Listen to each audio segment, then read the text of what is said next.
क्या गया क्या कहना आज ये देश की आज़ादी के बाद जो भारत सरकार का 80वां बजट हमारे देश की वित्त मंत्री निर्मला सीतारमण जी ने जो आज पेश किया है, और इसमें सरकार की जो आगामी योजनाएं और आने वाले समय में किस प्रकार से देश में विकास के रास्ते आगे बढ़ें, और जो भारत सरकार की सोच है कि किस प्रकार की छूट जनता को देनी है, किस प्रकार का नया मॉडल, जो विकसित भारत का जो मॉडल है वो किस प्रकार से आगे बढ़ेगा, इन सब चीज़ों पर विस्तार से आज बहुत अच्छा बजट, जो सबके हित का बजट है। गरीब आदमी, मजदूर आदमी, किसान, व्यापारी, कर्मचारी, जो सबके हित का बजट है। और सबसे खास बात है कि विकसित राष्ट्र बनाने के लिए जो जरूरी है उस प्रकार का एक सरल और सुगम रास्ता तैयार हो, इन सब चीज़ों के लेके आज निर्मला सीतारमण जी का जो ये 80वां बजट पेश हुआ है, मैं इसका स्वागत करता हूँ। और इसमें जो मुख्य सी बात आज कही गई है, किस प्रकार से रिफॉर्म और रिट्रीट, इसमें जो पहला कर्तव्य है उत्पादकता और ग्लोबल कॉम्पिटिशन बढ़ाकर आर्थिक विकास को तेज और टिकाऊ बनाना। दूसरा कर्तव्य है जनता की आकांक्षाओं को पूरा करना, उन्हें समृद्धि का मजबूत भागीदार बनाना। तीसरा कर्तव्य है सबका साथ सबका विकास के विजन को साकार करना, ताकि हर क्षेत्र और समुदाय को अवसर मिले। मैक्रो और फिस्कल स्टोरी, यह बजट क्यों महत्वपूर्ण है? फिस्कल प्रीडेंट्स ग्रोथ इन्वेस्टमेंट, यह अनुशासित रास्ता कर्ज की नियमित रखते हुए विकास के लिए आर्थिक संसाधन सुरक्षित रखता है। भारत का विकास अब अभूतपूर्व गति और अनुशासित खर्चे से हो रहा है। इस बजट के अंदर बहुत सारी ऐसी चीज़ें जिस प्रकार से जो देश के प्रत्येक जिले के अंदर कोचिंग सेंटर और गरीब बच्चे आवास के साथ साथ शिक्षा भी ग्रहण कर ले, इस प्रकार का एक मॉडल पूरे देश में बनेगा। देश के अंदर आयुर्वेद को बढ़ावा देने के लिए जिस प्रकार से एम्स हॉस्पिटल बड़े बनते हैं, इसी प्रकार से आयुर्वेद को लेकर भी 3 बड़े सेंटर बनाने की सरकार की योजना है। और railway corridor 7 speed railway corridor भी नए ढंग के बनेंगे, और जो हमारे धार्मिक स्थल हैं उनको भी देश की राजधानी से जोड़ने का काम होगा। हमारे देश में जिस प्रकार से आने वाले समय में 2036 में जब ओलंपिक गेम होंगे, उसके लिए भी सब प्रकार की सुविधाएं बजट में उसमें किया गया है। हमारे देश की शिक्षा की और स्वास्थ्य की अच्छी व्यवस्था बने, उसके लिए विशेष जोर सरकार का रहा है। हमारा देश सुरक्षा की दृष्टि से भी मजबूत हो, देश में सबको रोजगार के साधन उपलब्ध हो। बड़ी बड़ी फैक्ट्रियां हमारी जिस प्रकार से IIMT बसी हैं, उस प्रकार से प्रत्येक लोकसभा क्षेत्र के अंदर इस प्रकार के बड़े बड़े काम हों, जिससे भारत में रोजगार के साधन ज़्यादा से ज़्यादा उपलब्ध हों और भारत में बनने वाली चीज़ें पूरे देश के अंदर जाएं। भारत जो निर्यातक देश की श्रेणी में आए, इस प्रकार की बहुत सारी योजनाएं इस बजट में शामिल की गई है। मैं इसका स्वागत करता हूँ। अध्यक्ष जी, अखिलेश यादव ने कहा कि बीजेपी में इस प्रकार से किसान सम्मान निधि जब 2019 से देश के प्रधानमंत्री नरेंद्र मोदी जी ने लागू की थी, तब भी विपक्ष के लोगों ने इसी प्रकार का हवा मचाने का काम किया था, और देश के किसानों की फसलें MSP पर खरीदने की गारंटी प्रधानमंत्री नरेंद्र मोदी जी की सरकार ने दी है, और आज देश का किसान खुशहाली के रास्ते पर आगे बढ़ा है। अध्यक्ष जी, हरियाणा के लिए और महिलाओं के लिए महिलाओं के लिए, महिलाओं को आत्मनिर्भर बनाना, महिलाओं को सशक्त बनाना और महिलाओं के अधिकार देना, ये हमारी सरकार की पहले से उपलब्धि इतनी रही है। और आने वाले समय में भी महिलाओं को वो सम्मान मिलेगा जो विपक्षी पार्टी पर चिन्ह लगाने का काम करते हैं, उनकी तो सोच भी नहीं है।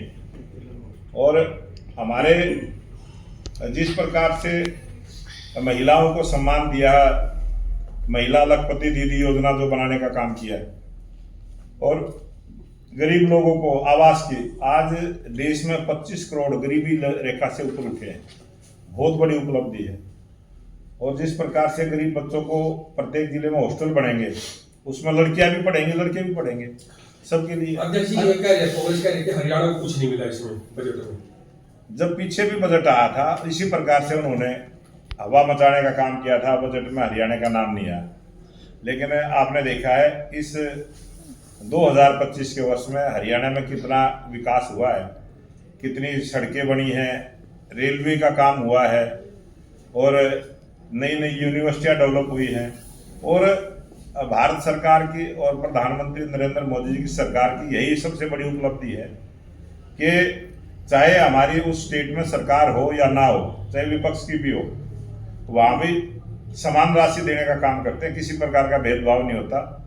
विकास के लिए रास्ता सबका समान है, और जो विकास के लिए ग्रांट है, प्रत्येक विभाग की ग्रांट है, वो पॉपुलेशन के आधार पर सबको निष्पक्षता के साथ देने का काम। अध्यक्ष जी दीपेंद्र हुड्डा एक बात कह रहे हैं कि पिछली बार की तरह इस बार भी खेलों में जब हरियाणा सबसे ऊपर है, तो पिछली बार तो बजट में था ही नहीं, अब की बार भी खेलों में हरियाणा को बजट क्यों नहीं दिया गया, जबकि सबसे ज्यादा मेडल हरियाणा खिलाड़ियों को हैं। आज भी हरियाणा के खिलाड़ियों को, जो कांग्रेस की जो बात करते हैं, या कोई आम आदमी पार्टी की बात करते हैं, या टीएमसी की बात करते हैं, उन स्टेटों में जहां उनका राज है, उनसे ज्यादा आज भी जहां भारतीय जनता पार्टी की सरकारें हैं, खिलाड़ियों को प्रोत्साहन राशि हो, या उनको रोजगार की बात हो, या उनको खेल के लिए कोई और सुविधा देने की बात हो।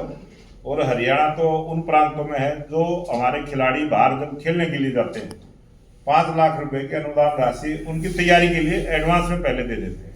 सर, जिस तरह से राखी गड्डी का भी जिक्र रहा है, क्योंकि वो एक ऐसा स्थान हरियाणा में जो उठ जाएगा तो उसकी कट जाएगी। ये सरकार की जो योजना है, ये गरीबों के लिए है, या अमीरों के लिए नहीं है।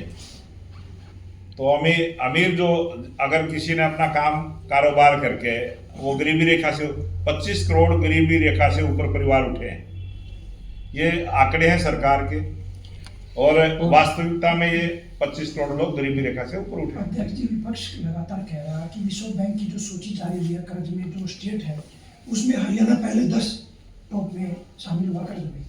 ये झूठ बोलने का काम करते हैं।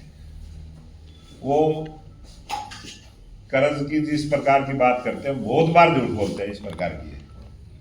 और हमारी सरकार ने ना तो कर्ज लिया है और ना कर्ज हरियाणा में बढ़ा है। अध्यक्ष जी, गुरुग्राम में एक कार्यक्रम था, हालांकि बजट में नए स्कूल और कोचिंग सेंटर बनाने की बात हो रही है, लेकिन गुरुग्राम में कार्यक्रम के दौरान महिपाल सिंह ढांडा और राव नरवीर दोनों कैबिनेट मंत्री आमने सामने हुए हैं स्कूलों की व्यवस्था को लेकर। उन्होंने साफ कहा है कि पहले स्कूलों की व्यवस्था अच्छी नहीं है, तो अब सुधार क्यों नहीं कर रही सरकार। सबसे बड़ी बात यह कि दोनों बीजेपी के मंत्री हैं, तो आपस में तालमेल क्यों नहीं है स्कूली संस्थानों को लेकर, शिक्षा प्रणाली को लेकर। नहीं, जब से हमारी सरकार आई है, स्कूलों की दशा में बहुत सुधार हुआ है।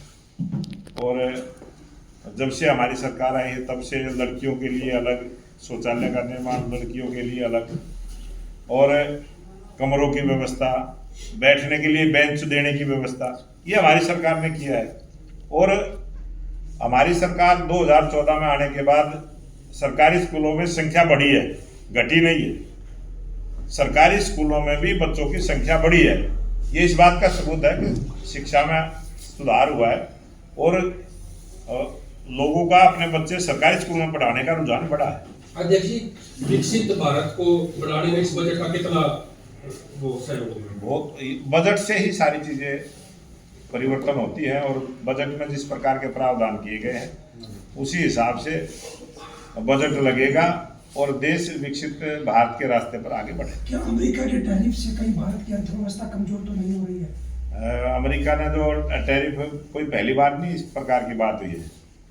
पूर्व प्रधानमंत्री अटल बिहारी वाजपेयी जी के समय में भी अमेरिका ने इसी प्रकार की गीदड़ धमकी देने का काम किया था और अब भी किया है। लेकिन आज जिस प्रकार से हमारे यूरोपियन देशों के साथ जो व्यापारिक समझौते हुए हैं वो बहुत बड़ी उपलब्धि है और उससे अपने आप भारत मजबूत होकर निकलेगा। सर, पेट्रोल और डीजल के दामों में उम्मीद लगाई जा रही थी आम जनता को राहत है वो मिलेगी, लेकिन राहत मिलती हुई नजर नहीं आ रही है, इस पर आपकी क्या प्रतिक्रिया?